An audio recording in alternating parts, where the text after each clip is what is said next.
Assalamualaikum warahmatullahi wabarakatuh. Shalom, Om Swastiastu, Namo Buddhaya, salam kebajikan bagi kita semua. Perkenalkan, saya Ihsan dan rekan saya. Saya Indri Tiholmana. Saya Amanda Kautsar. Saya Kanai Suci Anjali. Saya Sydney Winovika. Saya Haryo Wicaksono. Kami dari kelompok 9 ingin memaparkan hasil materi kami mengenai persaingan usaha tidak sehat. Selamat menyaksikan. Di sini saya akan menjelaskan materi tentang pasar persaingan sempurna. Pasar persaingan sempurna adalah pasar yang di dalamnya terdapat banyak penjual dan pembeli.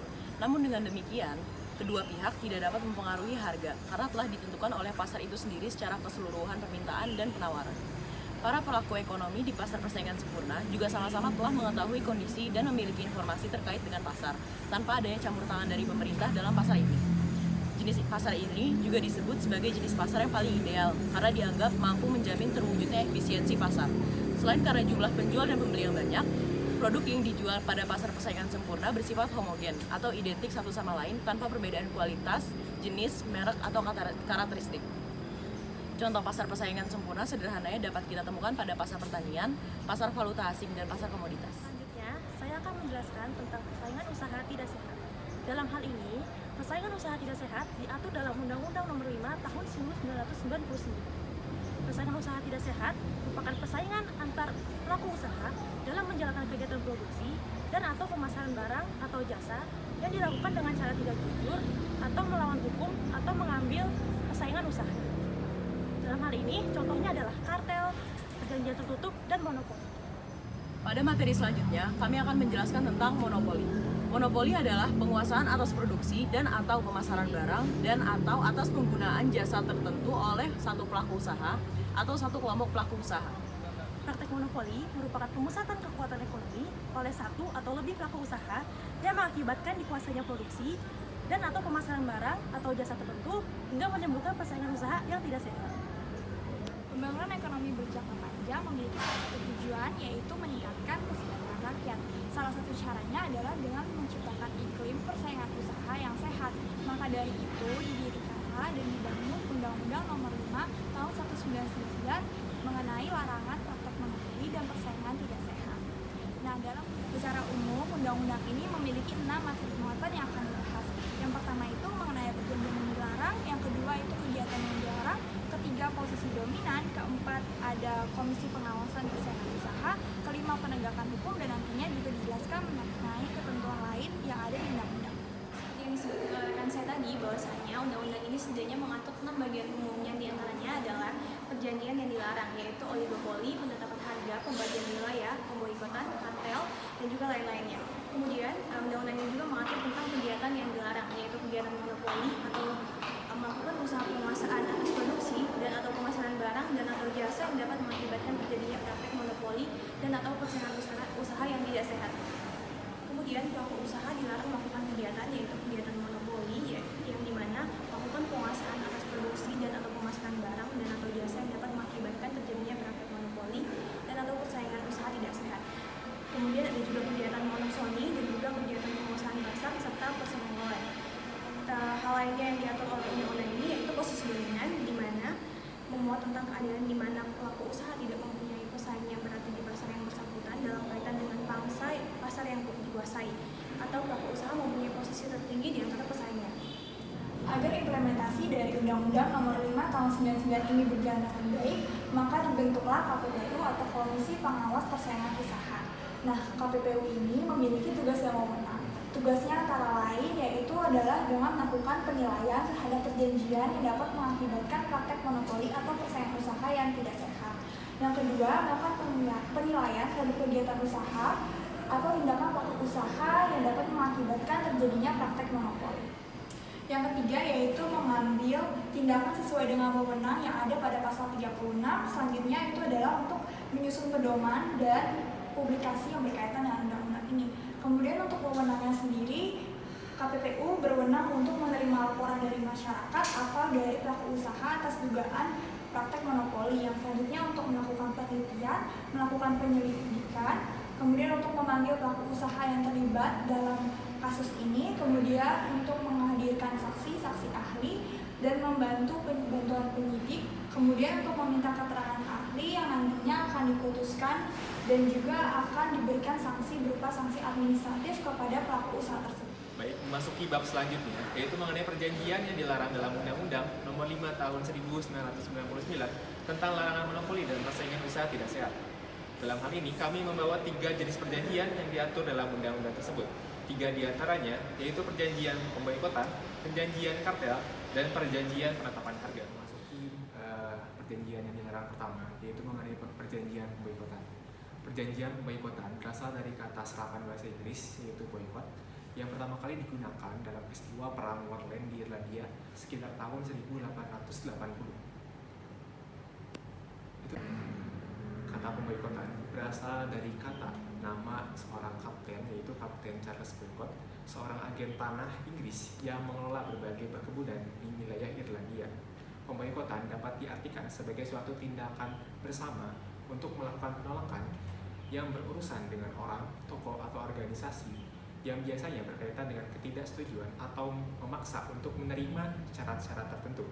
Pemboikotan pula dapat diartikan sebagai perjanjian yang dilakukan oleh 2 orang atau lebih yang menolak untuk melakukan kegiatan bisnis dengan orang atau perusahaan lainnya.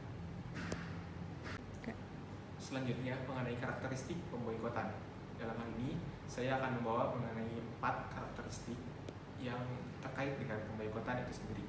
Untuk karakteristik yang pertama, yaitu upaya perusahaan dengan menolak langsung pemasok dengan menolak hubungan yang diperlukan oleh pesaing.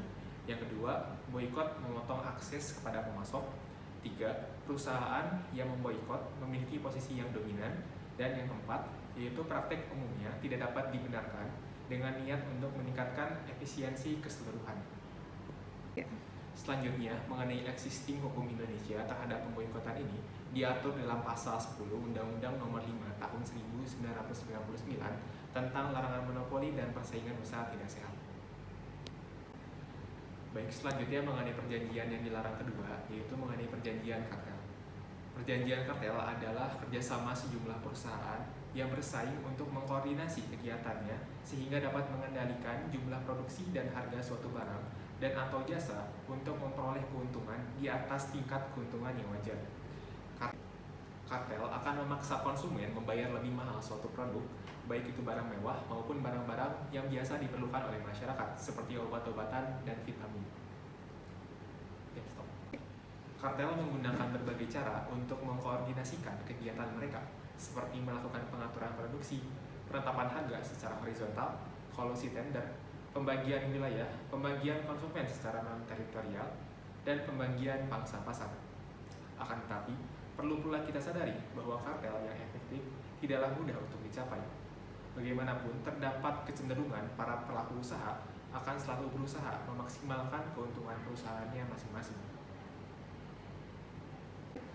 Baik, selanjutnya mengenai karakteristik dari perjanjian kartel. Suatu kartel pada umumnya mempunyai beberapa karakteristik. Dalam hal ini, saya akan membawakan sekiranya 6 karakteristik dari perjanjian kartel. Yang pertama, melibatkan para senior eksekutif dari perusahaan yang terlibat. Para senior eksekutif inilah biasanya yang menghadiri pertemuan-pertemuan dan membuat keputusan. Konsumen atau pembagian wilayah atau alokasi produksi. Biasanya, kartel akan menetapkan pengurangan produksi. 4. Adanya ancaman atau sanksi bagi anggota yang melanggar perjanjian. Apabila tidak ada sanksi bagi pelanggar, maka suatu kartel rentan terhadap penyelewengan atau mendapatkan keuntungan yang lebih besar daripada anggota kartel lainnya. 5. Adanya distribusi informasi kepada seluruh anggota kartel. Bahkan, jika memungkinkan, dapat menyelenggarakan audit dengan menggunakan data laporan produksi dan penjualan pada periode tertentu. Dan yang keenam, yaitu adanya mekanisme kompensasi dari anggota kartel yang produksinya lebih besar atau melebihi kuota terhadap mereka yang produksinya kecil atau mereka yang diminta untuk menghentikan kegiatan usahanya. Dan selanjutnya mengenai existing dari perjanjian kartel itu sendiri dalam hukum Indonesia diatur dalam pasal 11 Undang-Undang Nomor 5 Tahun 1999.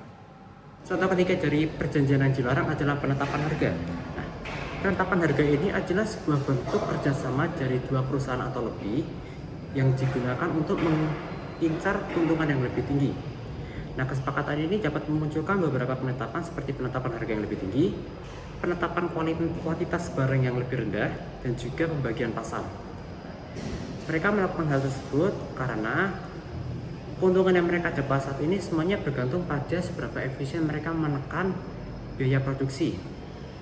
Memang itu akan membuat harga pasar lebih rendah dan kuantitas barang yang lebih tinggi yang menciptakan kesejahteraan bagi masyarakat. Tapi keuntungan bagi perusahaan itu sendiri memang akan menjadi sangat minimal. Oleh karena itu, penetapan harga menjadi jalan emas bagi perusahaan untuk mempertahankan bahkan meningkatkan keuntungan yang mereka miliki saat ini. Namun memang bila dibandingkan, efeknya adalah penetapan harga akan membuat harga menjadi jauh di atas harga biaya produksi dan juga kuantitas barang semakin sulit didapatkan.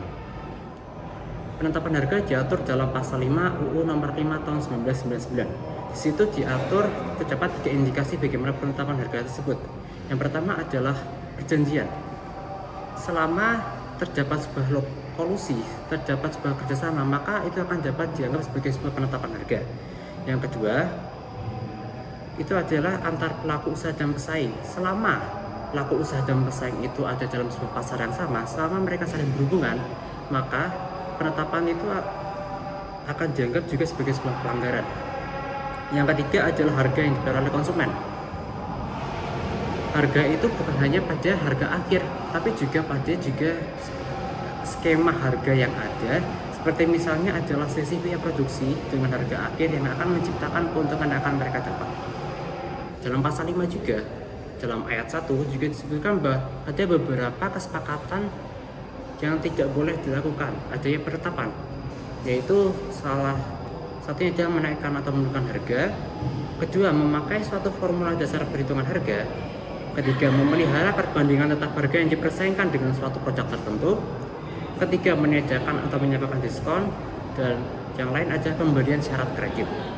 Tetapi ternyata ada sebuah pengecualian dalam peraturan sebelumnya, yaitu diatur dalam pasal 5 ayat 2 yang menyebutkan bahwa perjanjian yang dilarang dalam ayat 1 dianggap tidak melanggar apabila dilakukan dalam sebuah usaha patungan.